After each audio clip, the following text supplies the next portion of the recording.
G'day, Smitty here, just enjoying some Melbourne sunshine.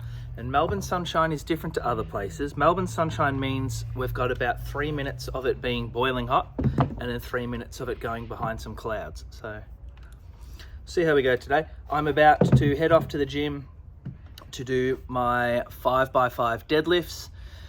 It is my third week of doing 5x5s, and each week I've wanted to make a video like this explaining the weight choice behind a 5x5, what we're after when we're doing a 5x5, and just speaking my mind about 5x5. I'll be talking about it in the context of deadlifts. It is the only thing that I do 5x5 for anymore is deadlifts. I don't squat or bench at all, so you can relate it to that for powerlifting. I don't really think there's anything else in strongman where a 5x5 would be warranted. And for bodybuilding, aesthetic or muscle building purposes, wouldn't be the end of the world to do 5x5 a little bit, but definitely not the smartest or best choice for aesthetic or muscle building goals. As someone that programs for people, so if you're one of my clients or if your coach programs it for you, it's normally pretty much always going to be at the start of a training block.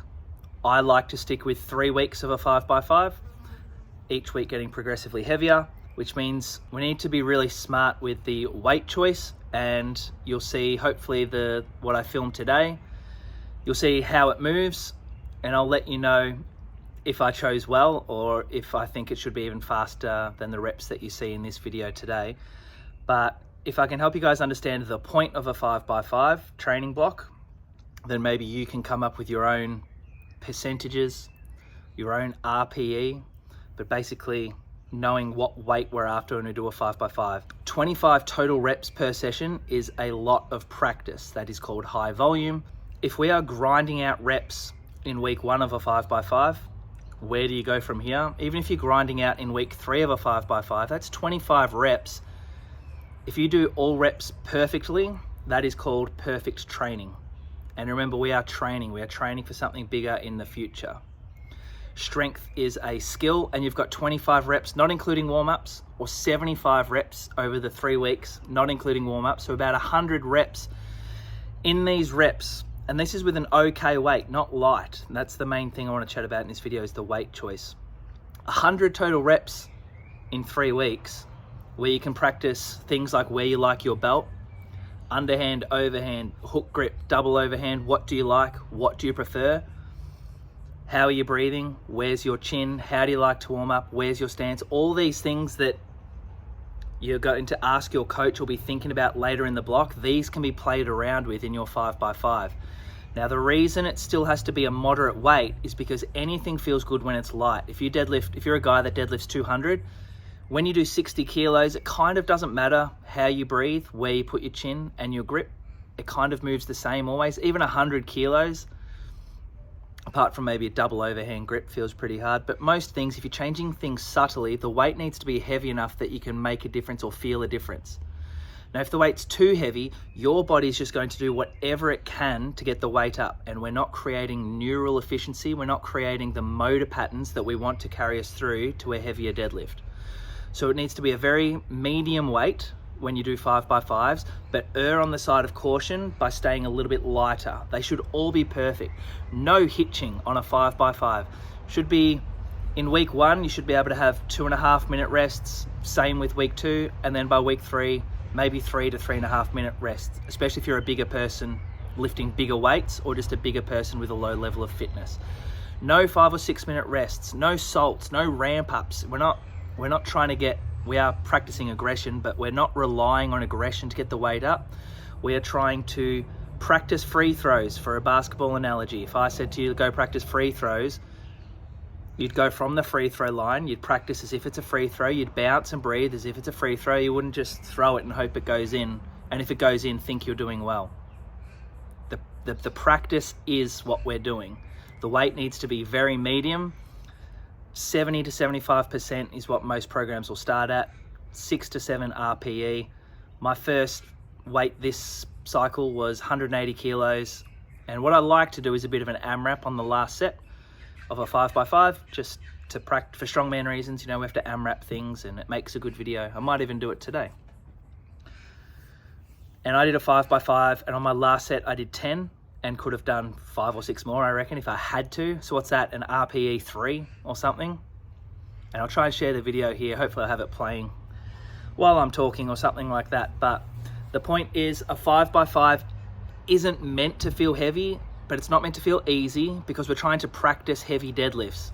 Now, if you just give yourself a heavy weight, your body will just do whatever it can to get the weight up, and that's not going to serve you long term. Okay, I've made videos on how we get stronger. I'll try to link it below.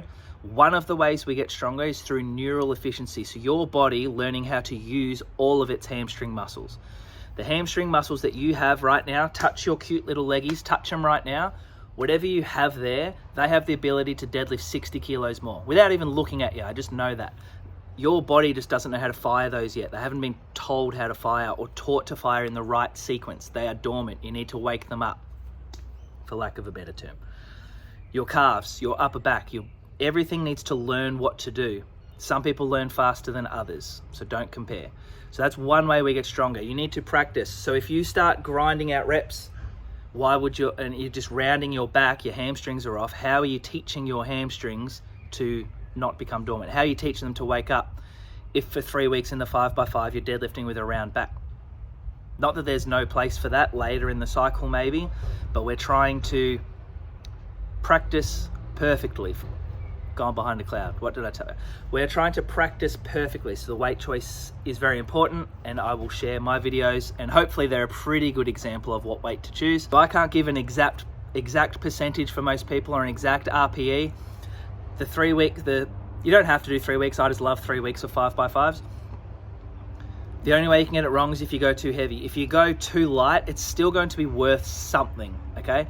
But like the analogy from before, for a 200 kilo, someone that maxes out at 200, 100 kilos could be okay, to tell you the truth, for a 5x5, but as a starting point. But what we're really trying to look at is a weight where you need to remain focused, where you need to get everything right in order for it to be perfect. So it's challenging to get perfect, but you can do 5 sets of 5 reps perfectly.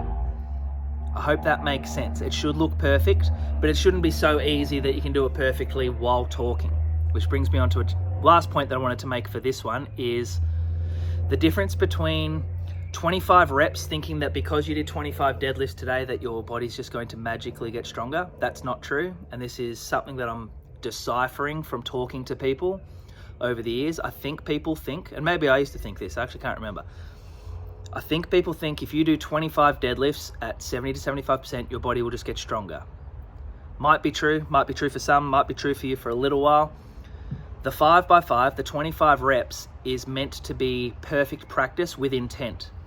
So the way you do those 25 reps, the way you attack each set, what you're thinking, the way you're planning your breathing, the way you got ready for the session, the way you put your socks and shoes on your way to the gym or before you went to the gym, the intent that you put into it will determine how much you get out of it.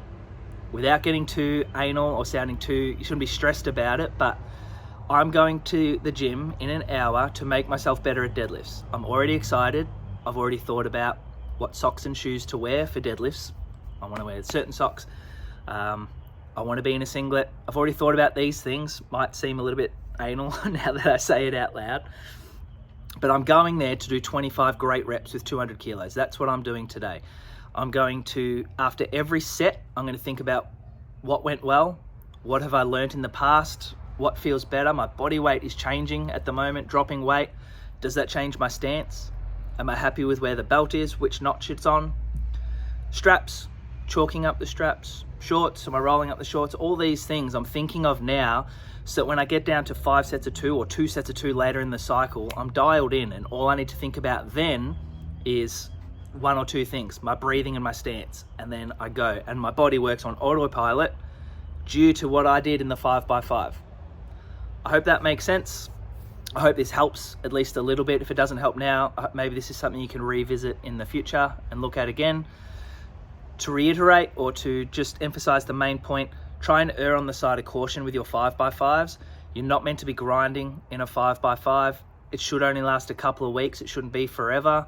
And remain focused during the 25 reps. You're not just trying to tick them off. And I think that could be something great with programs, but also can be a downfall, is I think people look at the program on their phone and think, if I tick this off, I get the effects.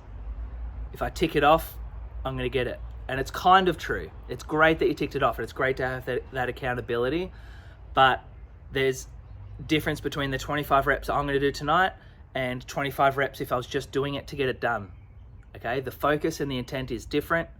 The approach is different, therefore the effect has to be different, okay? If it's like a maths equation, 1 + 1 = 2. If I change one of these things, 1 being the weight plus 1 equals the intent equals 2. I'm going to the gym and I'm doing 1 + 2, okay? I'm doing the reps plus 2 for effort instead of you doing 1 for effort or intent. So now my output is 3. So this can explain why people can do the same program and get different results. There can be many reasons for that, but your intent for something will change the outcome. That's a good analogy, the maths equation analogy. I didn't even steal that from anyone. I'm gonna use that forever. Try and make sure that your deadlifts don't look any slower than mine on a 5x5. Locking out perfectly, shortish rests, short and sharp, and we're creating a base or a platform or a foundation is the word we like to use to build on in future weeks when we drop the reps and up the intensity. All right, now it's freezing, sun's gone. Chat to you soon, bye.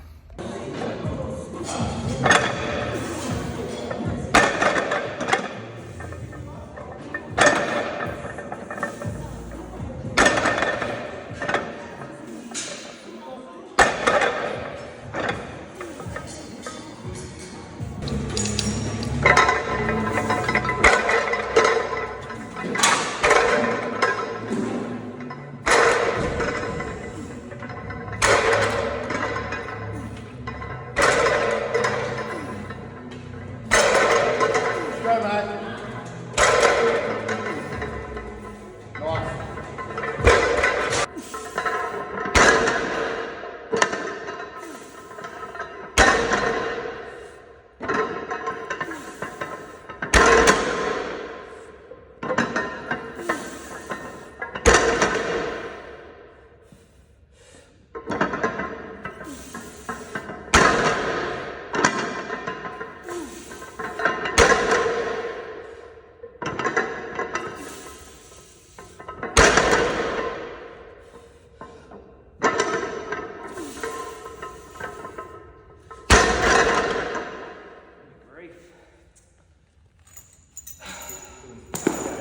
It's just like